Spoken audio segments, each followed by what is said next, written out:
One more time.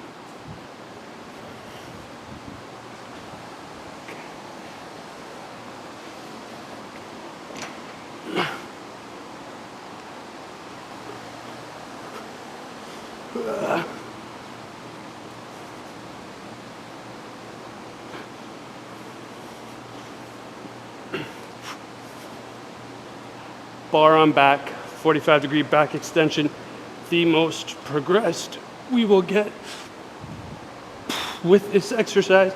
Keeping legs straight, hinging at the hips, back up through the roof. One more rep. So this is the end progression to the 45-degree back extension. I'm going to show you a route to do this, starting and scaling up with the barbell and back, eventually getting to this point where you're loading your body weight. So tune in, let's go.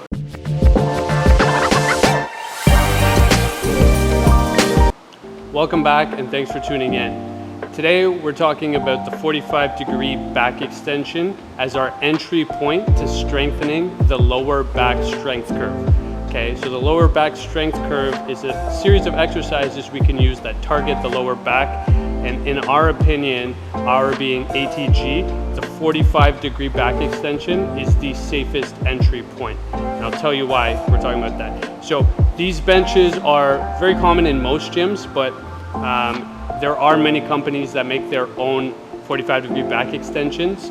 I'll link a comment in the description to some affordable and some good options that are available, and I'll try and get you a discount. But basically, the reason why it's such a good tool to use is because if we look at the lower back and we start to add some resistance, and resistance is just internal load, we can use our body weight combined with gravity, and we can actually get some stimulus on the lower back. So if we look at our body here, we're at a 45-degree angle with the floor. And just holding this top position is going to be a starting point for anyone, because now we're using gravity, we're working against it, but we're using it as a tool to strengthen our lower back. We can use our hands if we're a little bit fearsome or worried about getting into it for assistance. And just kind of holding, working up to a 2-minute hold. We can have hands on our head as a progression, hands forward, above, overhead for a position. But if you look at this position, we're actually looking at loading the lower back with internal load with our body weight, because if I'm standing up tall, I'm at a 90-degree angle with the floor. It doesn't really require too much stimulus on my lower back to hold me up.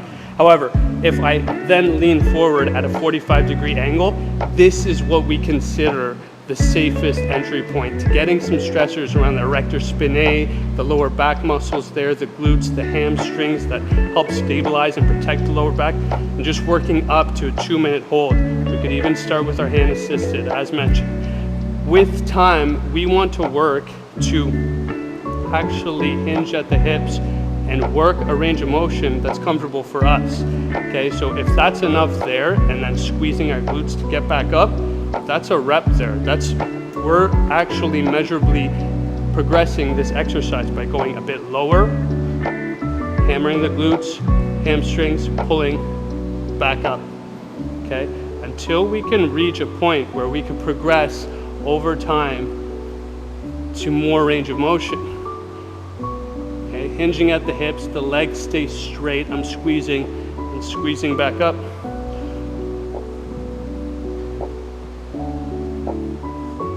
We want to get to a point where at the bottom of this exercise, we could get used to actually lumbar compression and extension. I'll tell you what I mean by that. So if we look at the top of this position, our spine keeps an extended, natural lordotic curve in the lumbar spine.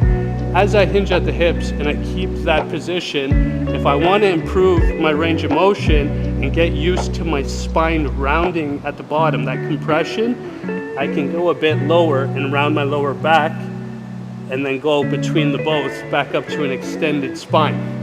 There's different ways to do this. You could do this exercise with a rounded back and just keeping tension on the glutes, not going as low and keeping more tension on the glutes and the hamstrings, that's totally fine. They're all okay. You can try working with just an extended spine. More extension is more targeted for the lumbar extensors.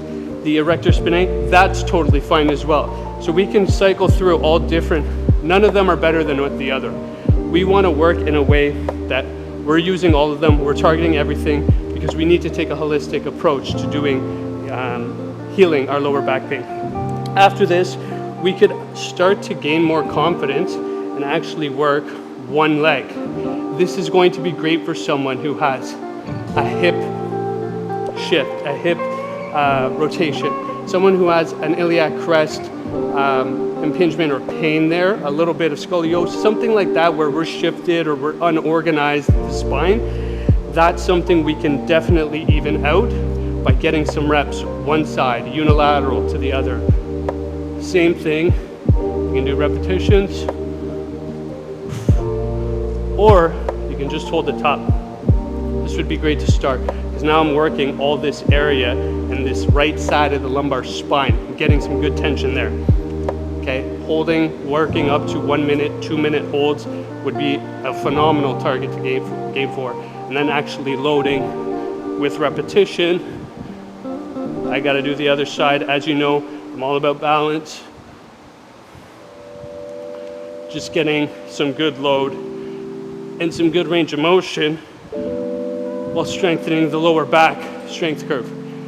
We want to get to a point where we gain so much confidence in this position and we're confronting something that, if we have back pain, we've been told that rounding our lower back, avoiding stressors on the lower back are going to help keep us out of pain. But that's not necessarily true. To overcome back pain, a strong and healthy back is what it's going to take. Starting with this bad boy right here, the 45-degree back extension, getting some tension and some stimulus in the extension of our lumbar extensors, is going to help strengthen that area and protect us from future injuries.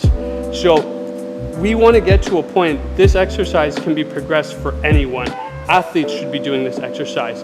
And I want to show us a scalable route to getting out of back pain, which is available in Spinal Freedom at home with zero equipment, to then protecting it and overcoming it and leaving it in the rear view mirror, never having to worry about it again for a day of our lives.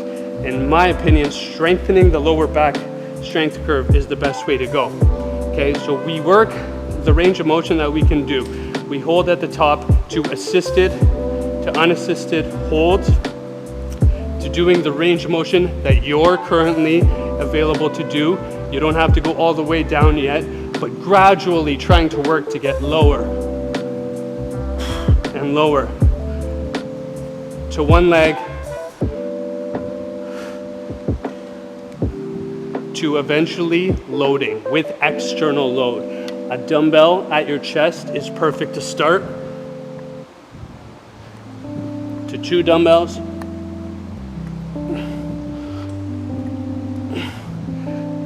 you can do barbell,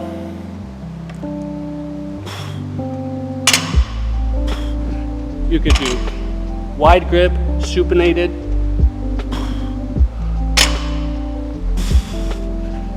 these are all alternatives to use that are great. I love the wide grip, snatch grip, supinated, because it incorporates the scapula. You have to have a retracted scapula, and in this position, it ensures lordotic curve of the lumbar spine and extended lumbar spine. So that's a great one, a great target to work up to. We can continue to progress this exercise. It doesn't stop. You saw in the start, you can go barbell on back, a more advanced exercise. Takes some time to get there. Maybe you're already there. Maybe you're looking for a new exercise to strengthen your lower back. You have great strength, but you want to protect your spine. Barbell and back extensions is a wonderful way to go. So I hope this all makes sense. We have different sorts of options. And of course, we can do the dumbbell loading for single leg as well to sort of really iron out the kinks on one side of the exercise, on one side of the body. And I would hang off on doing a barbell one leg, just because the barbell being loaded, there is a little bit more potential to sort of pull, or there is a lot of tension on one leg with the barbell loading. So I would hold off on barbell for one leg. Dumbbells are just fine for an option to continue to ramp up and progress. This is the exercise that we begin to strengthen the lower back and just holding ourselves up. This is what I use for an assessment for many of my clients when they begin training. How long can you hold this? Are you priming these muscles to hold yourself up, the lower back, the glutes, the hamstrings? You feeling it there? If at the end of 2 minutes they're not shaking, and I know they probably, something's not recruiting there, or they probably have more capacity to handle more load. And usually it's the sign we continue to progress. So these are one of my favorite tools in the gym. I use them for multiple purposes, not just back extensions. This is the entry point to training the lower back strength curve. The 45-degree back extension, we continue to do it, we never stop, and it is a great way to lead into more of a lower back strength foundation, which I will be showing you in the next videos with exercises like the RDL, the seated good morning, standing good morning, the reverse hyper. We're gonna get to all of that, but building here, this guy up to start is the best way to go. I hope this makes sense for you. I hope you begin to train the 45-degree back extension, especially if you're someone at the gym who have seen these but never used it and you perhaps have back pain. It's a great way to start, a great way to get out of it. It's a great tool to overcome back pain. If you have any questions, please leave something in the comments. If you like this video, like it. If you didn't like it, put a thumbs down. Let me know how you go with this exercise, and if you're able to, subscribe to this channel. I'll be showing you more ways to strengthen the lower back and get out of back pain for the foreseeable future. Thanks for watching. Tune in next time.